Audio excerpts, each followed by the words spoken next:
Meus amados irmãos, vamos abrir nossas Bíblias. 2 Timóteo, capítulo 2, versículo 15 ao 26. 2 Timóteo, capítulo 2, versículo 15 ao 26. Estamos encerrando mais um capítulo e vamos avançar ainda mais na próxima quarta-feira. Agradeço a Deus pela oportunidade de estar aqui com os irmãos e peço a Ele que venha nos conduzir na sua palavra. Vamos colocar de pé para a leitura da palavra de Deus.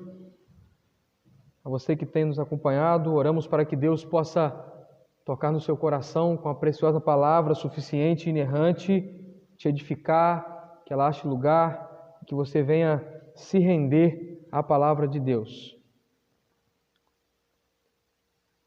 Diz assim a palavra de Deus, 2 Timóteo, capítulo 2, versículo 15 ao 26. Procura apresentar-te a Deus aprovado, como obreiro que não tem do que se envergonhar, e que maneja bem a palavra de Deus. Mas evita os falatórios inúteis, porque produzirão maior impiedade. E a palavra desses corrói como câncer, entre os quais estão Himeneu e Fileto. Estes se desviaram da verdade, dizendo que a ressurreição é já passada, e perverteram a fé que tinha alguns. Todavia, o firme fundamento de Deus permanece tendo este selo: o Senhor conhece os que são seus, e qualquer que profere o nome do Senhor, aparte-se da injustiça. Ora, numa grande casa não há somente vasos de ouro e de prata, mas também de pau e de barro, uns para a honra, outros, porém, para a desonra. De sorte que, se alguém se purificar destas coisas, será vaso para a honra, santificado e idôneo para o uso do Senhor e preparado para toda boa obra. Foge também dos desejos da mocidade e segue a justiça, a fé, o amor e a paz com os que com um coração puro invocam o Senhor. E rejeita as questões insensatas e absurdas, sabendo que produzem contendas. Versículo 24. E ao servo do Senhor não convém contender, mas sim ser brando para com todos, apto para ensinar, paciente, corrigindo com mansidão os que resistem, na expectativa de que Deus lhes conceda o arrependimento para conhecerem plenamente a verdade e que se desprendam dos laços do diabo por quem haviam sido presos para cumprirem a vontade de Deus. Senhor, obrigado por sua palavra diante de nós. Dá-nos compreensão, Deus, que nós venhamos abrir os nossos corações, que as nossas mentes estejam cativas à Tua palavra e que em resposta venhamos oferecer, ó Deus, um coração quebrantado, espírito contrito, que nós venhamos responder ao Senhor com arrependimento, com busca à santidade, que venhamos responder ao Senhor nessa noite com desejo de Te servir mais e mais, engajados, encorajados, zelosos, fervorosos na Tua casa. Em nome de Jesus. Amém. Meus irmãos, hoje o tema que nós vamos estudar é eclesiologia. A eclesiologia em 2 Timóteo. O que é eclesiologia?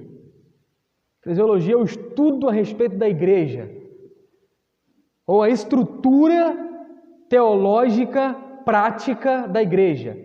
Eclesiologia é a vida da igreja. doutrina, convivência, prática de fé, estrutura.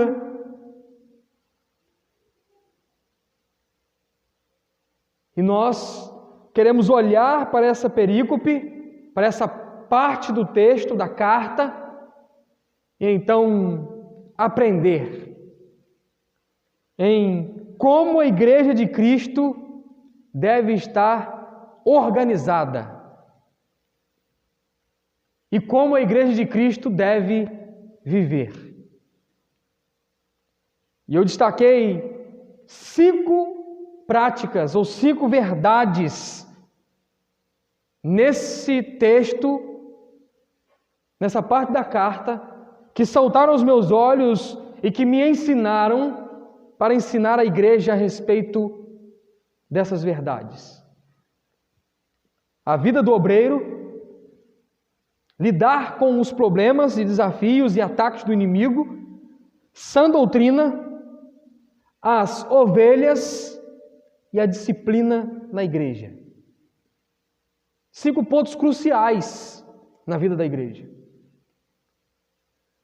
5 pontos que têm sido atacados ou pelo liberalismo teológico ou pelo legalismo. A igreja que foi inaugurada por Deus desde o Antigo Testamento, na sua estruturação, e que foi edificada por Cristo na Nova Aliança,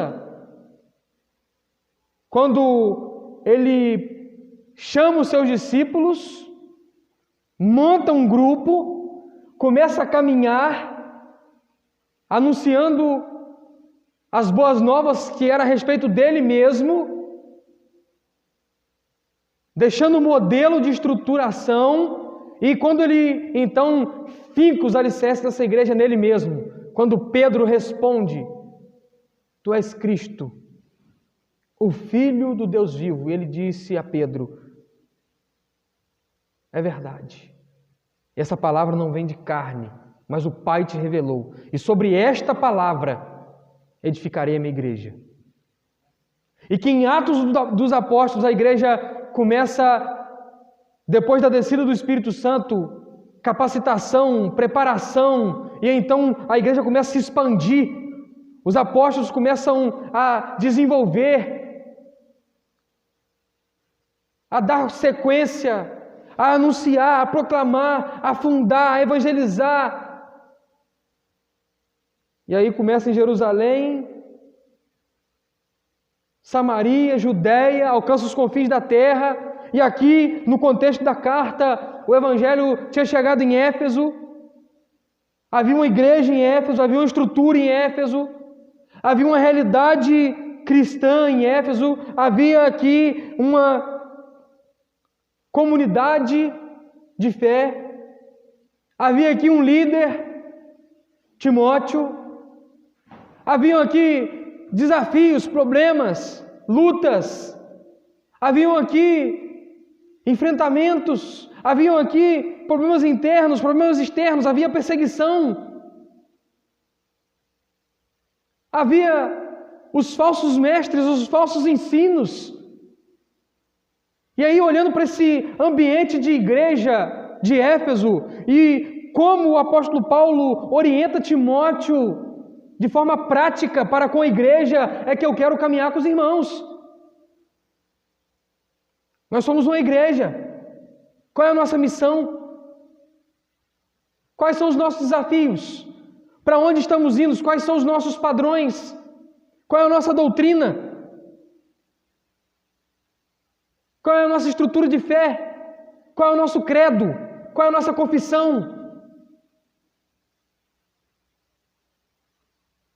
Onde estamos situados e qual é a nossa realidade de igreja local no que diz respeito à vida em volta da igreja? A vida dos crentes, a vida da comunidade, a vida da cidade. Como a Igreja Batista em Água Fria, como a Igreja Brasileira, como a Igreja de Cristo tem se apresentado ao mundo hoje? Qual é a estrutura? Como tem caminhado? Quais são os pensamentos da igreja? Quais são as ambições da igreja? Qual é a bandeira da igreja? Qual é a causa que ela tem defendido? Onde ela tem lutado? Onde ela tem colocado os pés e dito, isso aqui é minha área de atuação? Onde ela tem colocado as mãos e proclamado, aqui eu estou cuidando? E aí eu olho para uma sequência que o apóstolo Paulo está orientando Timóteo e tem ensinamentos preciosos para a nossa vida. E aí, irmãos, às vezes nós nos apegamos a um termo ou a um ensinamento que, embora tenha verdade, não é suficiente e, na verdade, causou alguns problemas na deturpação dessa palavra. A igreja sou eu. A igreja somos nós, pessoalmente. Sim, mas existe uma estrutura. Existe um ajuntamento. E quando Cristo estruturou a sua igreja, Ele não olhou para um homem e disse, você é a igreja. Precisamos pensar que a interpretação de um versículo de forma errada gerou um movimento desigrejado, gerou um descomprometimento coletivo, gerou uma prática de culto fria, gerou um engajamento missionário fraco. E que nós precisamos voltar ao princípio da igreja e entender que existe a igreja. E dizer que somos igreja sem congregar é algo completamente equivocado. E quando nós congregamos, nós estamos nesse ambiente. E eu gosto de igreja, eu cheiro igreja. Estrutura, pensar, desenvolver. Talvez por isso Deus tenha me colocado nesse tempo à frente dessa igreja. Porque talvez Ele tenha, e eu estou bem firme nisso, coisas a desenvolver através daqui. E Ele não nos chamou para sermos crentes que são frios com relação à igreja, à estrutura, à causa. E quando eu digo estrutura, eu não estou pensando nas quatro paredes da igreja. Eu estou pensando no coletivo, no participar da vida um do outro. Eu estou pensando em cooperatividade, cooperação, entrelaços, convivência. O livro A Treliça e a Videira está aí para nos treinar quanto a isso.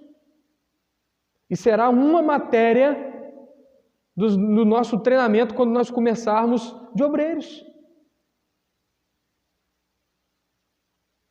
Mas olhando para todo esse ambiente, sentindo esse cheiro de igreja, aquilo que Deus tem colocado em nossas mãos, essa causa que nós estamos envolvidos, eu vejo Paulo destacando o primeiro ponto nessa estrutura, na eclesiologia da carta. A vida do obreiro, versículo 15, procura apresentar-te a Deus aprovado como obreiro que não tem do que se envergonhar, que maneja bem a palavra da verdade. E Paulo já usou 3 figuras para falar a respeito do crente, do líder. Ele usou o primeiro, soldado, primeiro ele usou o dispenseiro, na verdade ele usou 4 figuras. Ele usou o dispenseiro, capítulo 2, versículo 2, e o que de mim, através de muitas testemunhas ouvistes, confiam homens idôneos. Aqui é a figura do dispenseiro, aquele que vai à dispensa, pega, traz ao povo, aquele que passa à frente. Ele usou a figura do soldado, vocês acompanharam comigo. Ele usou a figura do atleta, para ilustrar o obreiro, o líder, o servo de Deus.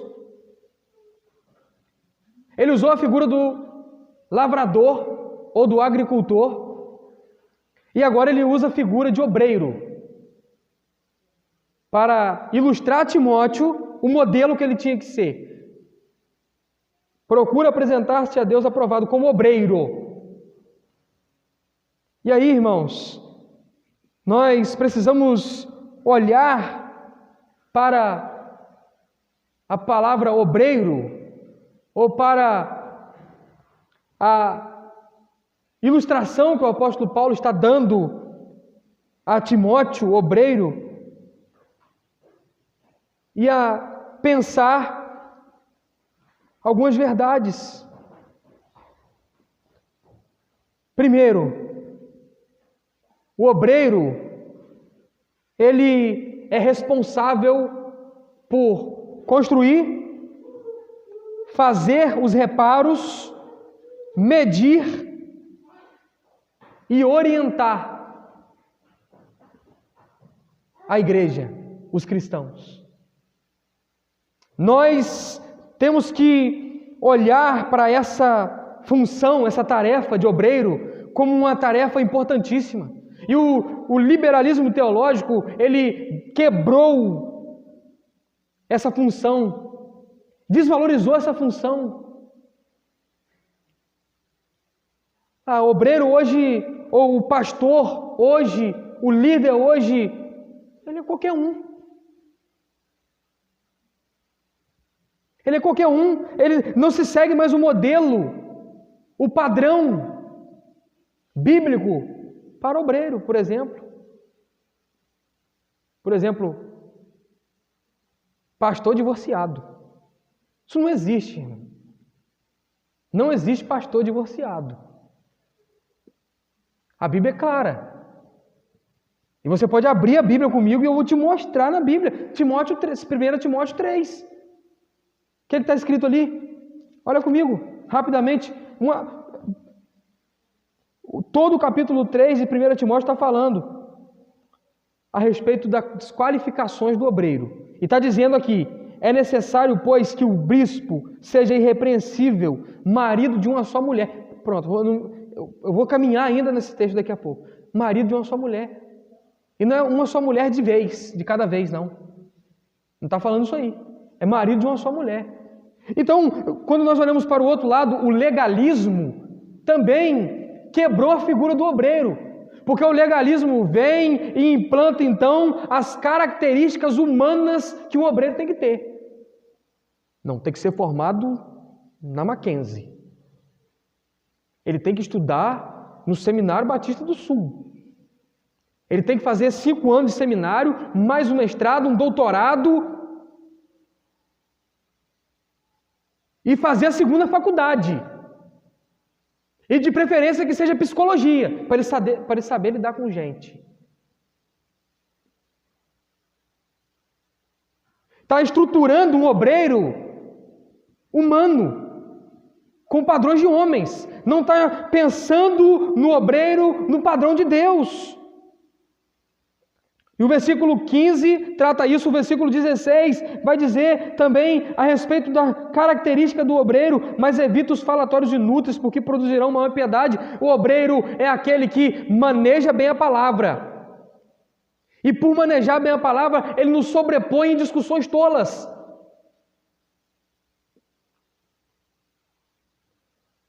Nós vamos observar que Paulo está dizendo que não tenha do que se envergonhar e que maneja bem a palavra. Ou seja, ele está dizendo que vida e doutrina andam de mão dada. Ele está nos ensinando, o apóstolo Paulo está dizendo para Timóteo um modelo, e a igreja de hoje deve pensar nesse modelo, de que testemunho e conhecimento andam de mão dada. De que capacitação e piedade andam de mão dadas. De que ele tem que manejar bem a palavra, conhecer, se esmerar, crescer na palavra, mas que ele tem que ter testemunho. Ele tem que andar de cabeça erguida diante da sociedade. Ele tem que entrar numa loja e o vendedor falar: para esse pode vender a loja toda porque ele tem palavra, ele não dá cheque sem fundo. Os homens de fora da igreja podem olhar para ele e dizer: ali está um bom lugar para me ir com a minha esposa, porque aquele homem é respeitoso, cuida bem da sua família, orienta bem as moças da igreja. Ele tem que andar de cabeça erguida na sociedade e a sociedade tem que olhar para ele e respeitar. Nós tivemos um momento que obreiros eram respeitados dessa forma, irmãos. A história dos batistas, registrada em São Fidélis, diz a respeito de Walter Velasco que ele vinha passando na calçada e tinha um bar aberto naquela calçada e a porta do bar era fechada. Ia se cumprimentar, isso não foi ninguém que me contou aleatoriamente, não. Eu não li só isso, não.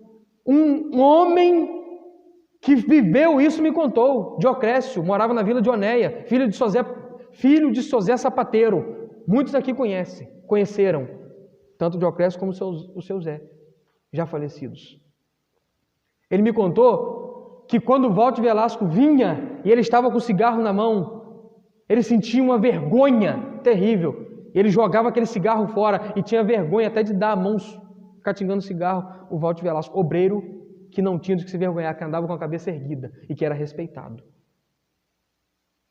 Homem, falho, pecador, miserável, mas que era um obreiro aprovado.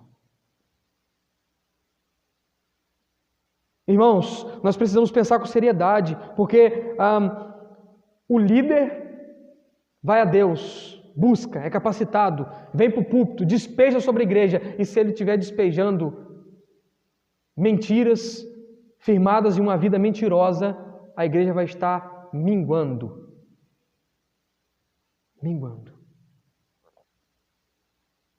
Talvez esse seja um grande problema que a igreja enfrenta, que luta e continua na mesma batida, os mesmos problemas, as mesmas dificuldades, nada se resolve.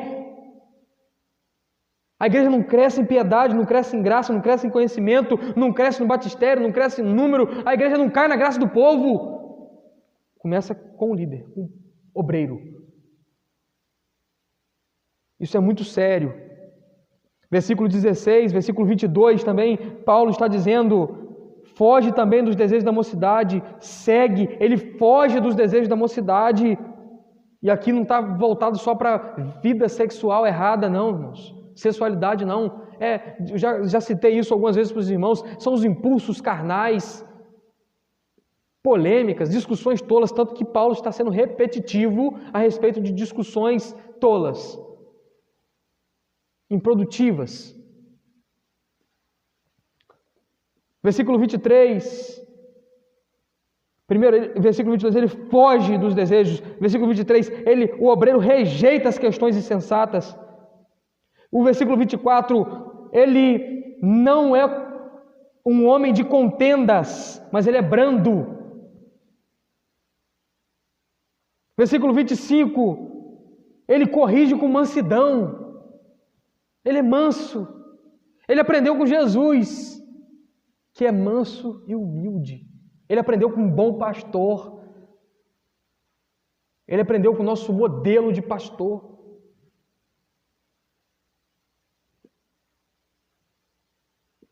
E ele lida com os ataques que a igreja recebe. Ele é a testa, ele é a frente. Ele é quem está recebendo o primeiro impacto, e deve ser. Ele está na linha de frente, por isso Paulo está orientando a Timóteo, no versículo 7, considera o que digo. E no versículo 8 dizendo, lembra-te. Mas no versículo 14 do mesmo capítulo 2, ele diz, lembra-lhes, ordena-lhes. Ou seja, ele está orientando Timóteo, porque ele vai puxar o carro, ele vai dar o ritmo. Mas ele está trazendo essa orientação através de Timóteo também para a igreja, para que a igreja lide com esses ataques do inimigo. E aqui os ataques eles estavam em duas frentes: a perseguição ferrenha do Império Romano através de Nero, que tinha feito Paulo prisioneiro, e também estava lidando com os ataques dos hereges, dos falsos mestres. Ele estava lidando com os falsos ensinos. E enquanto os ataques do inimigo através da perseguição causavam crescimento na igreja, os ataques dos falsos mestres, dos falsos ensinos, corroíam a igreja como câncer. Está escrito na palavra, no versículo de número 17, capítulo 2, e a palavra desses corrói como câncer. A perseguição mais perigosa que a igreja enfrenta não é o ataque do inimigo, não é o fio da espada. É a corrosão da falsa doutrina, do falso ensino e dos falsos mestres. Por isso, o púlpito tem que estar ocupado com um obreiro aprovado, para que ele seja aquele que levanta bandeira e combata na linha de frente e capacite a igreja para enfrentar os falsos ensinos, os falsos mestres, os falsos profetas, e então a igreja marchar resoluta, ressurreta, e não ser corroída, e não ser minada, e não ser dividida, e não minguar, e não andar para trás, e não apostatar da fé. Versículo 17 e 18, a palavra desses corrói como câncer, entre os quais, e Paulo destaca 2, ou seja, Paulo dá nome aos bois, Himeneu e Fileto. Irmãos, vai ter momento que o pastor vai ter que marcar X na testa de herege. Porque senão nós vamos ficar ouvindo essa turma. Isso vai corroendo.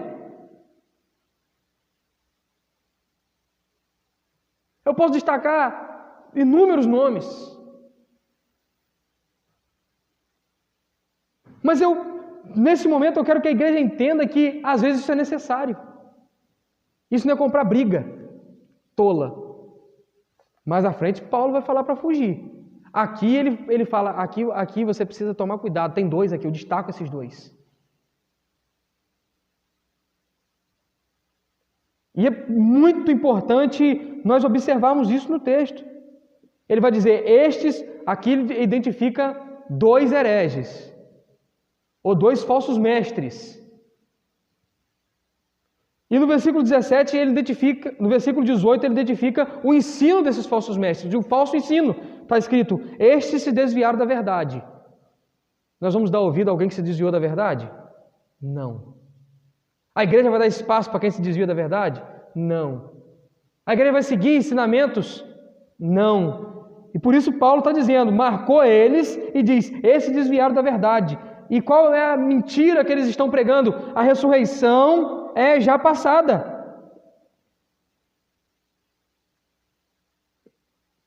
Eles, com esse falso ensino, eles perverteram a fé que tinha alguns. Se eu dou espaço para o falso mestre, para o falso ensino, eu estou colocando a minha igreja em risco. Eu estou colocando os meus crentes em xeque.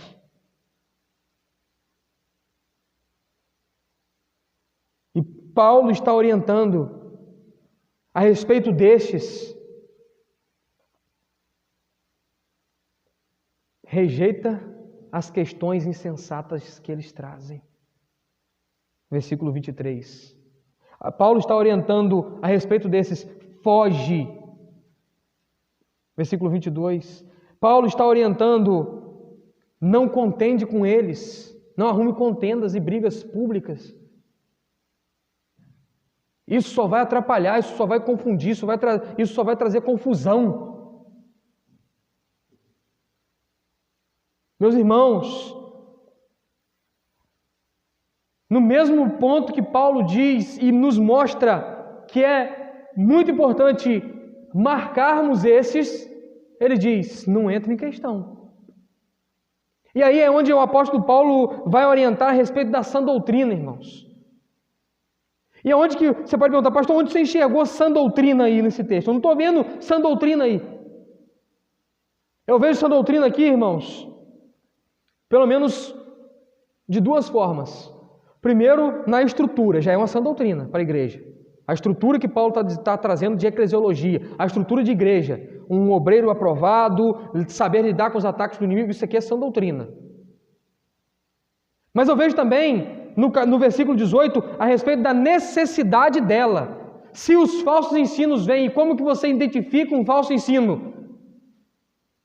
Quando você ensina a verdade. Se você não conhece a verdade, você não consegue identificar um falso ensino. Se você não conhece a verdade a respeito de ressurreição, e se a igreja em Éfeso não conhecesse a verdade a respeito da ressurreição, eles não conseguiriam identificar. É onde nós vamos observar que Paulo está identificando esse ataque. Eles descreem na obra completa de Cristo. Eles anulam a ressurreição de Cristo.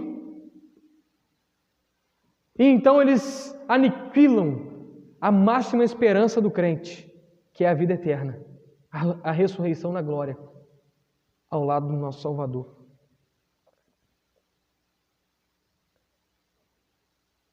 Eles estão corroendo, e essa era a ideia dos saduceus, eles não acreditavam na ressurreição de Cristo e não acreditavam na ressurreição dos salvos. Eles tinham esse ensino como principal: a ressurreição já é passada. Ela não faz parte da nossa esperança. Ela não está mais baseada, a nossa fé não deve estar baseada na ressurreição de Cristo.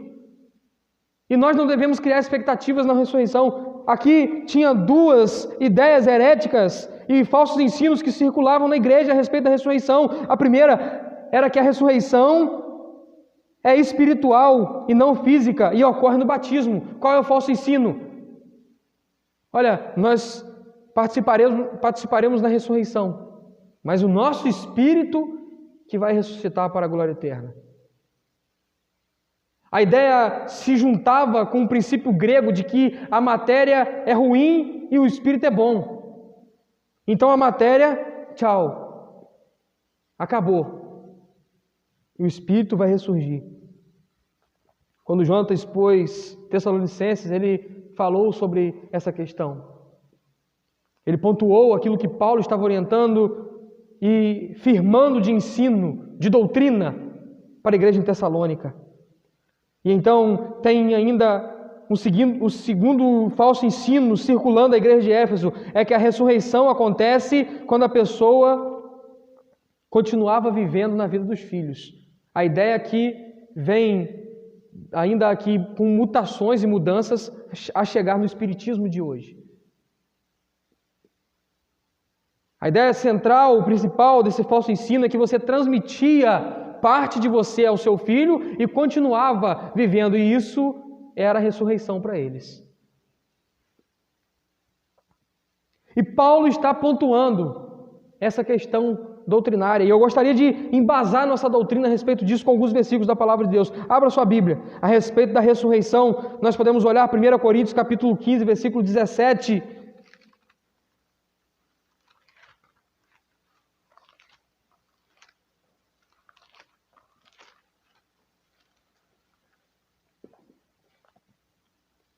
Se você descaracterizar a ressurreição de Cristo, tirar ela da realidade da igreja, da sã doutrina, você vai estar tirando a esperança dos crentes. E está escrito: e se Cristo não foi ressuscitado, é vã a vossa fé, e ainda permaneceis nos vossos pecados. Se não tem razão de Cristo ter ressuscitado, se isso não é verdade, não tem esperança para os nossos pecados.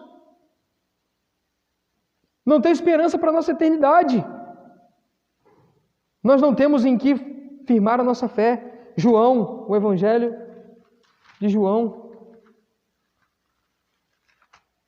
Vamos ler o capítulo 11, versículo 25 e 26.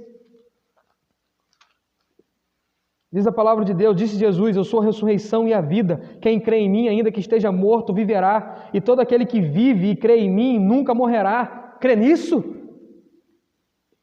Olha como que a sã doutrina pregada à igreja de Éfeso, e a sã doutrina é o ensino dos apóstolos, e o ensino dos apóstolos é o que Cristo ensinou, a interpretação da lei, Ele mesmo como a lei apresentada perfeita, e a prática dela na essência. A palavra de Deus ainda nos diz, Atos, capítulo 1, versículo de número 3, firmando a respeito da ressurreição de Cristo, aos quais também, depois de ter padecido, se apresentou vivo, com muitas e infalíveis provas, sendo visto por eles, por espaço de 40 dias, e falando do que diz respeito ao reino de Deus. Ele vive, Ele ressuscitou, Ele reina. Isso é base de fé. Isso é confissão. A igreja confessa: Cristo ressuscitou dentre os mortos e vive e reina para todo sempre. Ele é o Senhor da igreja. Isso é confissão de fé. Ainda vemos em João, capítulo 15, versículo 3. Abra sua Bíblia, mais um versículo da palavra de Deus. Mateus, Marcos, Lucas, João, capítulo de número 15, versículo 3.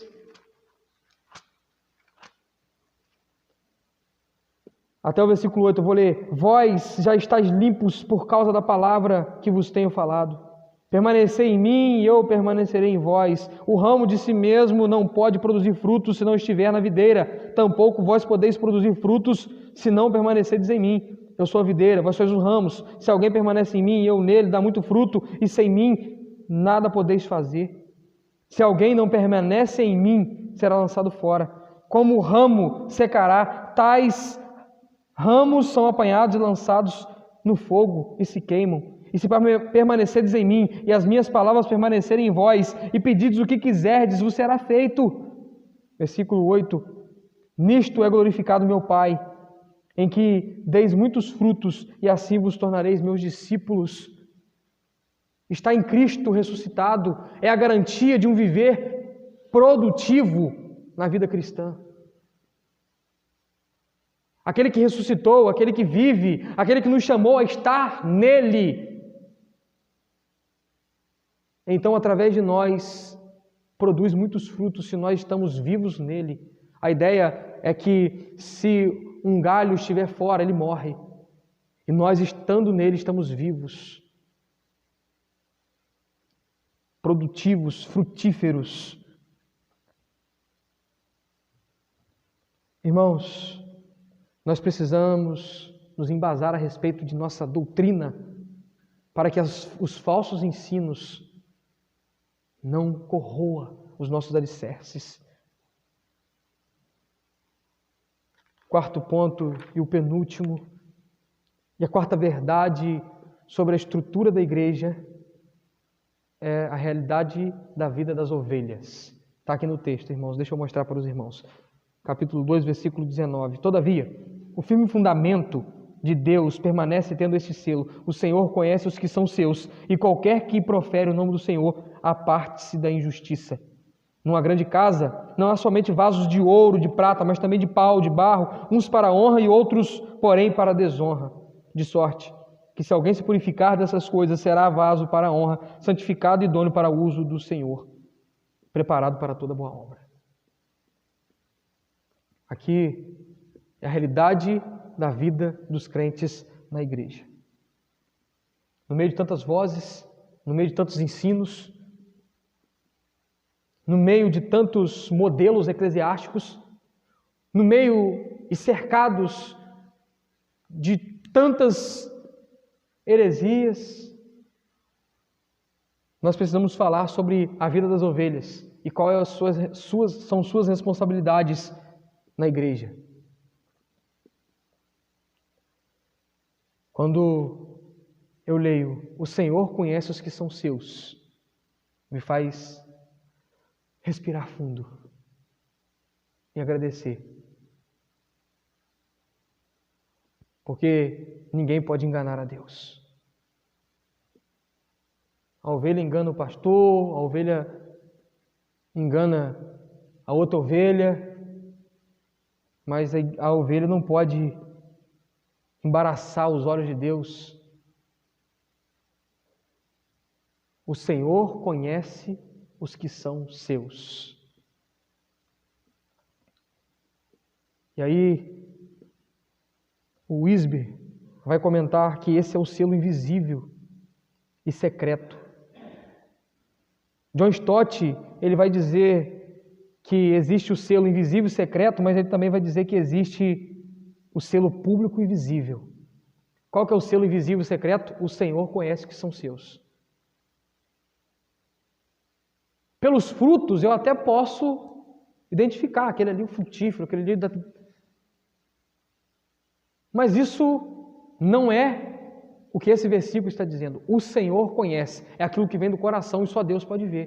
É o conhecimento que Deus tem profundamente a respeito do crente, que de maneira nenhuma ele consegue esconder os seus sentimentos, as suas vontades, as suas motivações, a sua inclinação, os seus pecados secretos. Deus conhece os seus.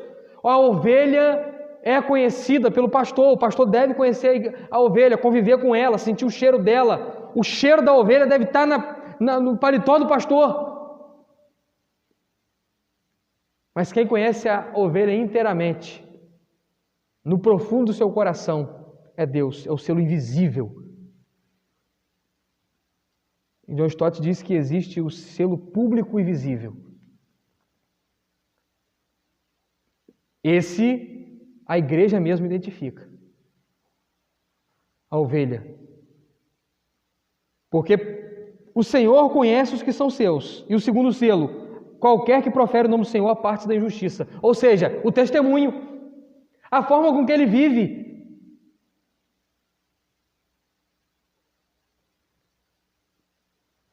Como ele se apresenta diante da igreja, do serviço, do pastor, da sociedade. Esse é o selo visível e público, que não tem como ele esconder.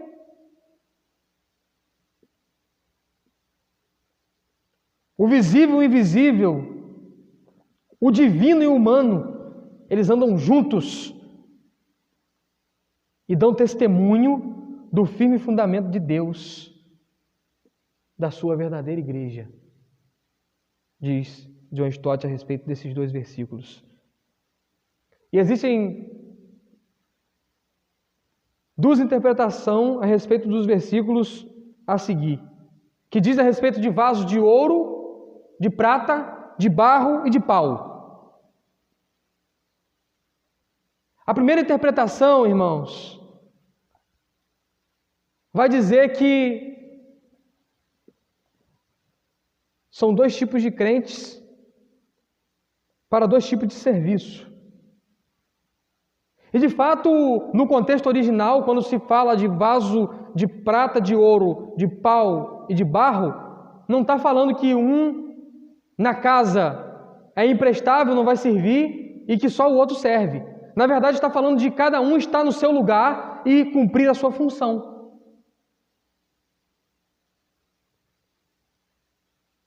O vaso de ouro, o vaso de prata, para servir os alimentos, para o enfeite, o vaso de pau e os vasos de barro para servir na casa, em serviços secundários.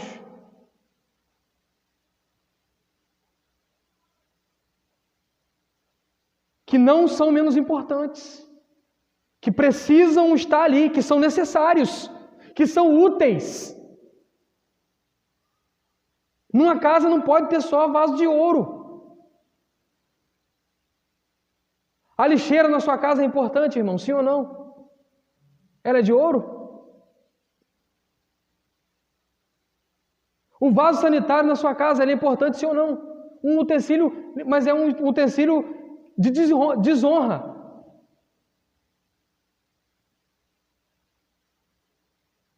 Mas ele é necessário, extremamente. Nós não podemos fazer nossas necessidades fisiológicas na nossa casa em qualquer lugar. Por isso a importância dele, por isso ele tem que estar ali. Por isso ele é útil. Essa é a primeira interpretação. A segunda interpretação é que vasos de ouro e prata e vasos de pau e barro é a separação que Paulo faz dos mestres, verdadeiros e dos falsos mestres, do ensino verdadeiro e do ensino errado. E aí nós podemos caminhar nessas duas interpretações e primeiro aplicar dizendo que nós, como igreja, devemos ocupar o lugar ao qual Deus nos chamou para ocupar. Se vaso de ouro servindo da melhor forma. Se vaso de prata servindo da melhor forma. Se vaso de barro servindo da melhor forma. Se vaso de pau servindo da melhor forma. E nós também devemos interpretar esse texto e aplicar da seguinte forma: os verdadeiros ensinos, os verdadeiros mestres que estão firmados na sã doutrina, eles são os vasos de ouro, de prata, e os falsos ensinos, nós identificamos também logo, eles são os vasos de pau e de barro. É a identificação que nós precisamos estar atentos e separar dessa forma. Nós precisamos entender que na igreja, a igreja visível do Senhor, ela vai sempre ter os vasos de barro, de pau, de ouro e de prata. E aí, mais uma interpretação, mais um comentário do Hernando Dias Lopes a respeito desse texto, eu quero citar.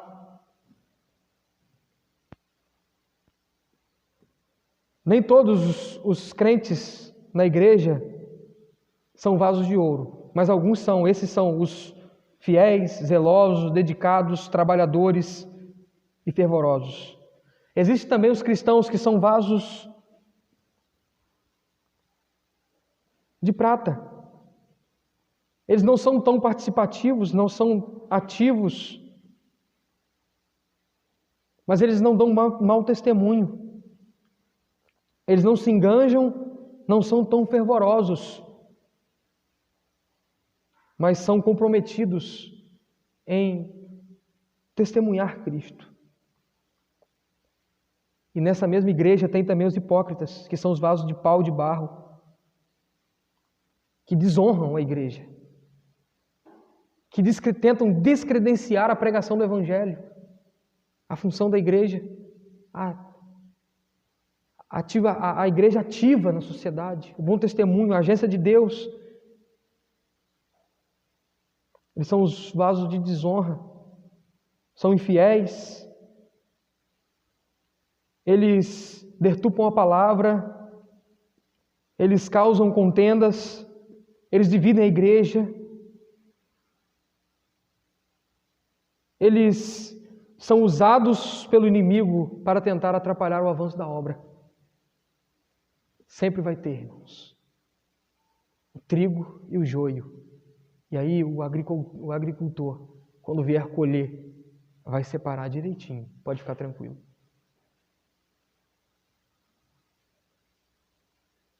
Pastor, o que eu faço então? A gente faz o último ponto que a gente entra aqui agora. Disciplina na igreja. Com disciplina na igreja, você consegue ir limpando. E o pastor, o obreiro que puxa à frente, mas que não anda sozinho, que passa as ovelhas, que dá as características, que capacita as ovelhas para vasos de prata e de ouro, de pau e de barro, cada um na sua função, que também separa os de prata, de ouro e dos de barro e de pau, e então coloca cada um no seu lugar, não dá voz a pau e barro, porque são desonrosos. Ele é responsável por entregar a disciplina à igreja. E a igreja, ela deve viver essa prática que não é politicamente correta e não faz parte mais da vida ativa da igreja. Dá trabalho. Disciplinar dá trabalho. É melhor excluir. É melhor fazer, sabe o quê? Deixa de lado, cada um com sua vida. Quer namorar mulher divorciada? Deixa. Quer ir morar? Deixa. Quer fornicar? Deixa. Quer adulterar? Não mexe nisso não. É mal pagador? Meu irmão, não mexe com ele é mal pagador, mas ele vem na igreja direitinho.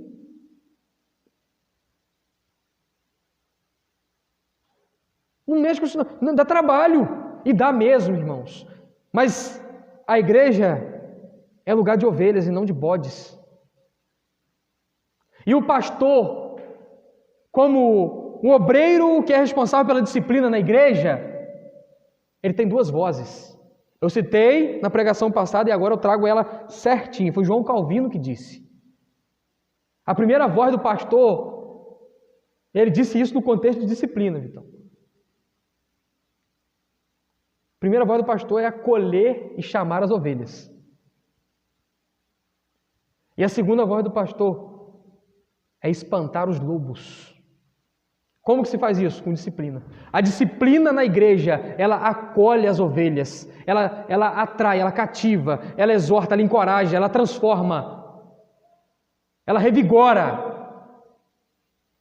a ovelha e ela espanta os lobos. Lobo não fica debaixo de disciplina, irmão. Bode não quer saber de disciplina, ele quer dar pinote, quer andar livre, quer fazer o que bem entende, o que bem quer, aonde quer, da forma que quiser. E aí, está dizendo, corrigindo, versículo 23, rejeita as questões insensatas e absurdas, sabendo que produzem contendas, ao servo do Senhor não convém contender, mas sim ser brando. Olha a disciplina na igreja, com brandeza, ser brando para com todos. A disciplina na igreja, apto para ensinar, paciente, corrigindo com mansidão os que resistem na expectativa de que Deus lhe conceda arrependimento para conhecerem plenamente a verdade. E que se desprendam dos laços do diabo porque haviam sido presos para cumprir a vontade de Deus. Olha quantas coisas nós aprendemos aqui. Com mansidão, ser brando, com sabedoria. Qual o objetivo disso tudo, da disciplina? Que eles se arrependam, se desprendam das amarras do inimigo e sejam reintegrados à comunidade da fé, sejam acolhidos. E aí, nós fazemos isso e não somos nós que mudamos com a nossa palavra, é porque é vontade de Deus e é Deus que muda. Olha aqui, na expectativa de que Deus lhe conceda arrependimento. Se eu não disciplino, eu não estou dando a oportunidade de arrependimento. Se eu não vou até a pessoa, se eu não converso, se eu não apresento os argumentos bíblicos com sabedoria, manejando bem a palavra de Deus, por isso que o obreiro deve manejar bem a palavra de Deus, porque senão ele vai chegar, vai ser moralista, vai dizer, você precisa parar com isso, larga disso, não é assim, para com isso, isso é doideira. Ele vai gerar, sabe o quê? Rigidez. Provérbios, a palavra branda desvia o furor. E é uma luta. Porque você vê que está errado, você já pregou sobre aquilo, você já ensinou, a igreja já pratica, e o cabra cai, vai naquele caminho. Aí você tem que buscar a Deus sabedoria, piedade, amor, misericórdia, e ir com brandeza, com mansidão. Para quê? Para conduzir ao arrependimento, e não a rigidez. Não endurecer o coração, não criar raiva, não criar contenda, não criar guerra. Por isso que em rede social não dá para fazer isso. Sabe quando eu posto algo que ofende, alguém vem ali me criticar, falar um monte de coisa errada comigo na rede social, sabe o que eu faço? Eu excluo. Não é, jovem? A gente adotou esse modelo. A verdade é a verdade. Quem não se adequar a ela, irmão, é porque é bode. Agora, se a pessoa vier e falar, pastor, me ensina sobre isso. Eu estou nessa questão, mas e aí, como é que é? Aí é ensinar com mansidão. E Deus conduz ao arrependimento através da sua palavra e não dos meus princípios psicológicos aplicados no púlpito ou no aconselhamento, mas com a palavra aplicada no aconselhamento. Se eu aplicar psicologia no meu aconselhamento, eu estou oferecendo paliativo. Se eu aplicar a palavra no meu aconselhamento, eu estou conduzindo ao arrependimento. Eu estou lidando com a alma, eu estou indo no fundo da questão. Eu não estou dando dipirona para câncer. Hebreus 3, 13 e 15.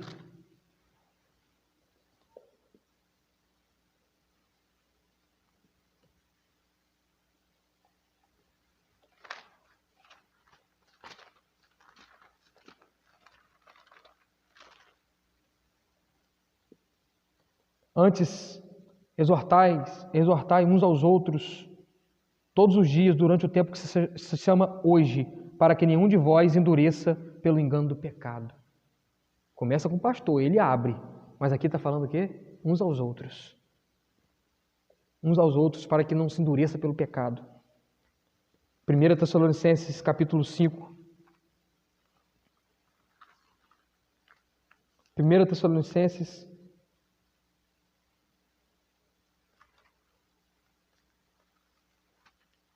melhor, 2 Tessalonicenses, não, primeira mesmo, Tessalonicenses, capítulo 5, versículo 11. Pelo que exortai uns aos outros e edificai-vos uns aos outros, como também estáis fazendo. Exortação é edificação.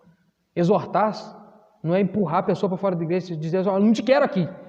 Exortar é edificar, é fortalecer, é encorajar, é trazer para perto.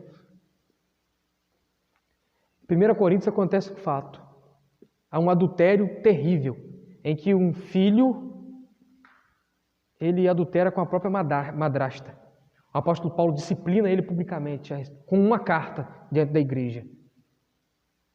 Aperta, fala que está errado, expõe o pecado. E aí disciplina na igreja tem que expor o pecado, tá, irmãos? Eu não posso botar o pecado escondidinho, falar que aconteceu um negocinho, mas vou resolver, irmãos. Não. Qual que é o pecado? Sabe por quê? Porque eu estou dando à igreja o remédio, olha, por aqui é errado.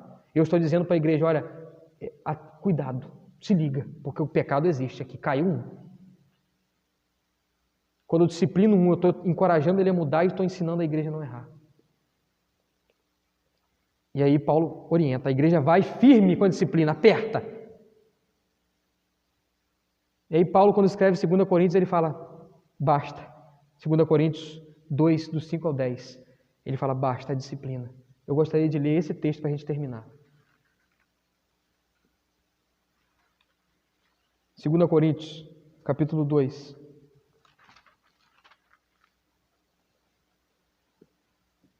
Versículos 5 ao 10. Se alguém me entristeceu, não entristeceu só a mim, mas para que não seja por demais severo a todos vós. Ou seja, Paulo está tirando do campo pessoal. Ele não arrumou problema comigo. Ele estava trazendo problema para a igreja. Não é briga pessoal com ninguém. Disciplina não é briga pessoal. E ele segue dizendo, basta-lhe ao tal esta repreensão feita pela maioria, de maneira que, pelo contrário, deveis antes perdoar-lhe e consolá-lo, para que o tal não seja de modo algum consumido por demasiada tristeza, pelo que vos rogo que confirmeis para com ele o vosso amor. E para isso vos escrevi também, para pôr essa prova, saber se sois obedientes em tudo. E a quem perdoastes alguma coisa, também eu. E o que eu perdoei, se é que tenho perdoado, por amor de vós o fiz na presença de Cristo, não para que sejamos vencidos por Satanás. Se eu não disciplino, se eu não corrijo, se eu não trago a questão para a igreja, se nós não lidamos com a causa, nós vamos cair no laço do diabo. Então nós aprendemos, irmãos, aqui.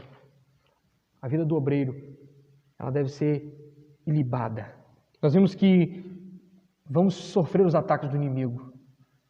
E estamos sofrendo, principalmente no campo da heresia, do falso ensino. Isso corrói. Precisamos estar firmados na sã doutrina. Aprenda mais a Bíblia, irmãos. Leia mais a Bíblia. Esteja apegado com a palavra. Se apegue a ela. Você tem que ler a Bíblia até para saber se o que eu estou pregando aqui está certo, tá, irmão? Você tem que saber conhecer a palavra. Você é uma ovelha preciosa que deve ocupar o seu lugar na casa do Senhor, servindo ao Senhor onde é que Ele tenha te colocado.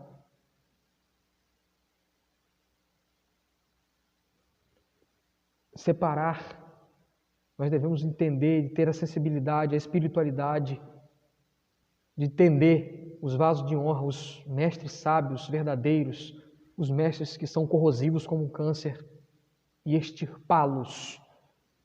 Nós precisamos entender que a disciplina na igreja é uma marca de uma igreja saudável. E aí o texto encerra dizendo algo lindo. Para que se desprendam dos laços do diabo por quem haviam sido presos, para cumprir a vontade de Deus. Eles não estavam cumprindo a vontade de Deus, embora Deus seja soberano e estivesse no controle, enquanto eles estavam no laço do diabo.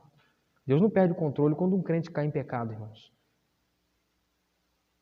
Mas aqui o texto está dizendo, eles estavam presos, e então quando eles se desprendem, se arrependem, voltam-se a Deus, assim eles cumprem a vontade de Deus, que é a restauração, que é ele ser reinserido, abraçado, perdoado e caminhar juntos.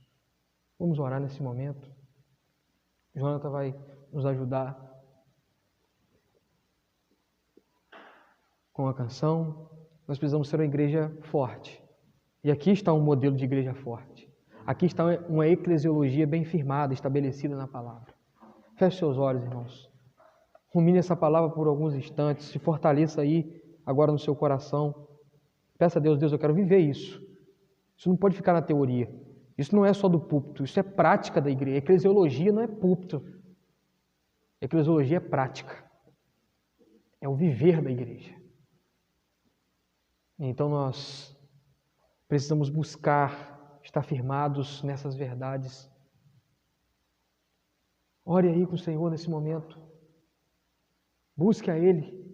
Peça que te capacite a amar mais, a servir. Eu não quero ser um vaso de enfeite.